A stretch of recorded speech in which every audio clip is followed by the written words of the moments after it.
About half a year ago in real life and about 5 videos ago in YouTube Live, I created the Clean Rock One Aquarium. I really like the scape, but I've made some mistakes and I wanted to correct them.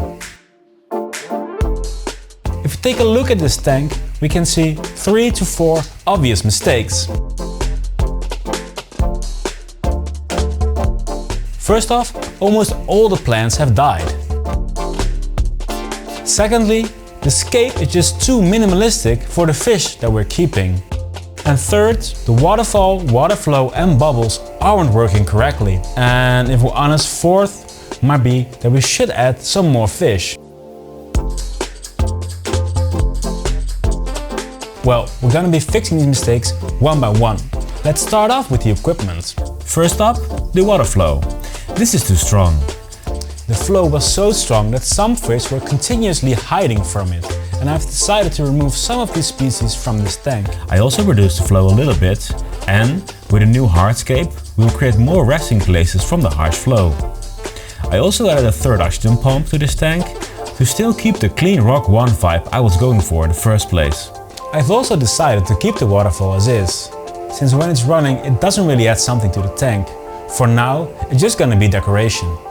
The hardscape, however, is gonna change big time. I've gotten a lot of rocks from my brother to create a big hardscape for these fish. Since these rocks will be adding a lot of weight to the tank, I'm adding 2 big pieces of acrate to the bottom of the tank. This will help to distribute the weight of the rocks and prevent the bottom plate of the aquarium from breaking. For the scape, I'm sticking to these wide round river rocks because I really like the contrast. I've also chosen for an atypical way of styling my hardscape.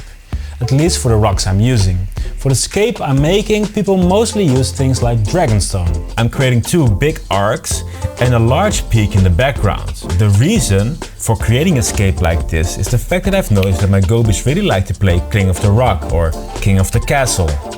Oh la la! Oh, King in the castle, king in the castle. Have a chair, I have a chair. But since it's gonna be too heavy and it's gonna be dangerous when these stones fall either on fish or against the glass, it's important to glue them together. But I'm not gonna glue the entire thing together, because this will simply be too heavy and not easy to move. So I've decided to glue them together in groups of 3. I glue the stones together with a special glue combined with pieces of paper. This creates the strongest hold for this situation. After installing the rocks, it's time to take a look at the plants. Unfortunately, most of them have died. The idea with the filter mats didn't work the way I'd hoped. In fact, only one plant really did what I had imagined. Here, you can see the roots of the plant really blended with the mat, ensuring the plant has unlimited access to water. This probably went wrong because I didn't raise the water level high enough and I didn't put the roots of the plants deep enough into the mats. I saved the plants that I could save and added some new plants. Once again, I rinsed off all the dirt of the roots and installed them in the tank.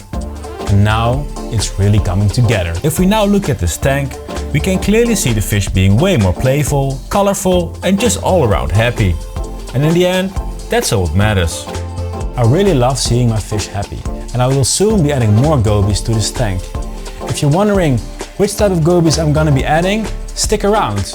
In the meantime, this video might help you decide which fish you should buy next.